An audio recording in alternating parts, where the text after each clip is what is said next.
C'était une intervention très attendue. Cet après-midi, Christophe Rennery, le directeur opérationnel de Keolis Angers, qui gère le réseau de transport en commun de la Côte-Raz, a en effet tenu une conférence de presse. Il y a quelques jours, ce dernier a envoyé un courrier à une vingtaine de chauffeurs de bus récemment mis à la retraite, leur demandant de reprendre temporairement du service pour permettre aux autres conducteurs de bénéficier de jours de congé ou de repos.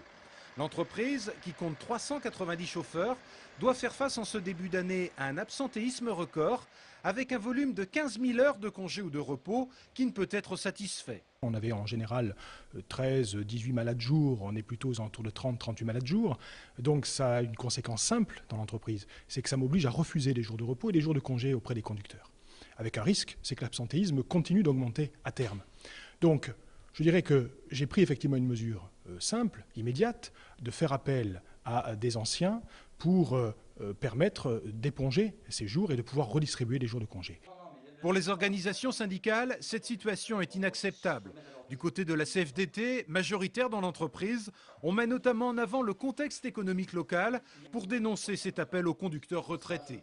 Aujourd'hui, sur la place d'Angers, quand on voit NEC qui vient de perdre 350 emplois, dans quelques jours, quand on voit ce qui se passe à Thomson, quand tu vas sur la place d'Angers, les gens qui recherchent un emploi, nous, notre priorité, c'est embaucher les jeunes ou les futures personnes qui risquent de se retrouver au chômage dans quelques temps. Cette priorité doit être donnée à ces gens-là. Côté direction, on précise qu'en 3 ans, 86 nouveaux conducteurs ont été embauchés.